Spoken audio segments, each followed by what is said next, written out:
New York Giants hit the road for some Monday Night Football action, worthy of it for no other reason than they are a pretty entertaining watch. They are in New England this week, Pats at home after officially getting the call from Principal Rooney last week.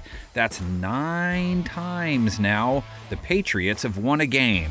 Flacco, they're bringing everybody. Hit as he throws, and broken up, incomplete, and that is it. So we have a 10-win team on a 9-game win bender versus a 2-win team on a 6-game losing streak. Why, aside from upsets happen, should anyone expect it to be close? Well, the Patriots did almost get tripped up by an also-ran, and the G-Men just put a scare into another playoff-caliber team, taking the Lions to OT, behind what might be the play of the year. Olszewski with the pass. Whoa! Into the end zone for a Giants touchdown, Jameis Winston. Unreal. What if they hit New England with another Jameis special? I figured after pulling the ultimate spin move, stiff arm Madden combo, Winston would just pass out from joy. Plus, remember, Blue has worn the major underdog hat before when facing New England, right?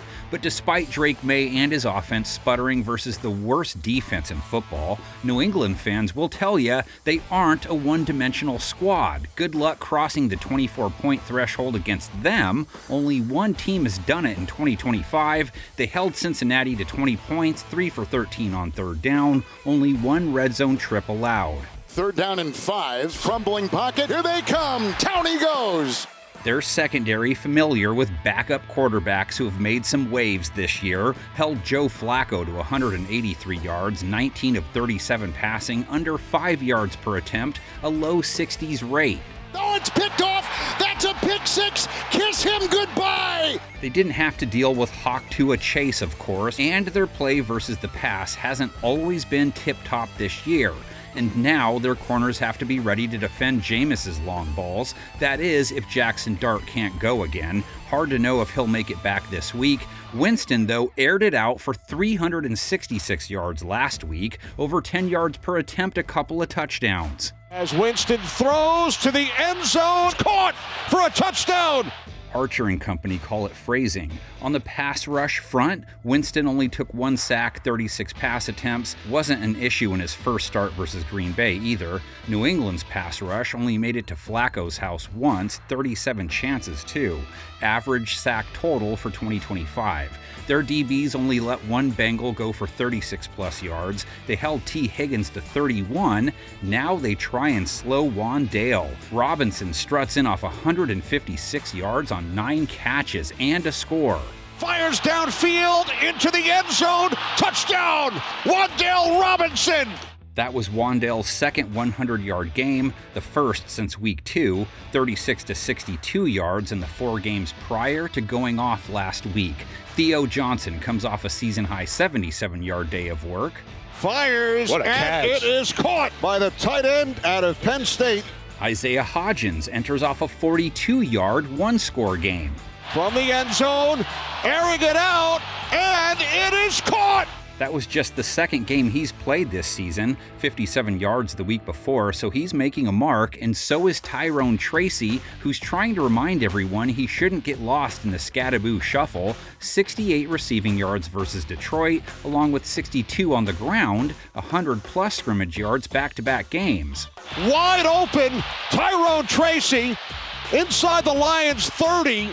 Tracy wasn't especially efficient at 3.1 a carry, neither was Devin Singletary, 3.4 a run on his 14 attempts. So what do they get with New England's defense? The one holding backs to the second lowest yards per carry mark in 2025, or the one that gave up 107 yards to Chase Brown on 5.6 per adventure? And Brown with the big hole up the middle, and then stopped in the secondary.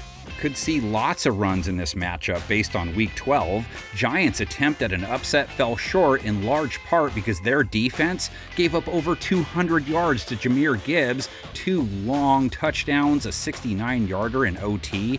They also gave up 45 receiving yards to him and a touchdown, along with 149 yards and a touchdown to Amon-Ra St. Brown.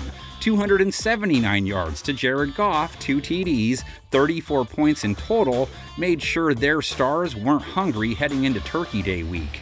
On 1st and goal, it is Gibbs, reaches across, touchdown.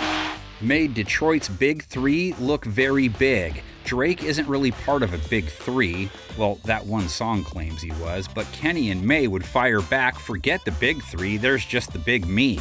294 yards in his latest rap battle, over 8 yards per attempt, 1 TD. Escaping traffic, wide open Henry, that's a Patriot touchdown. 255 plus yards in 7 of his last 8. He did throw a pick, and that's 1 in 4 of his last 5. Hasn't slowed down their offense until last week. It was a pick 6, and New England's defense accounted for 7 points, means their offense was only good for 20 points, wasn't at its best. That is picked off on the play. Blockers ahead. He is in and a pick 6. May only took 1 sack, 35 pass attempts. They did lose rookie left tackle Will Campbell, who hurt his knee. 3 straight games, May's taken just 1 sack. New York's pass rush features Mr. Burns, stuck on 13 sacks, didn't have one of the 3 Goff bags. Darius Alexander with a pair, though.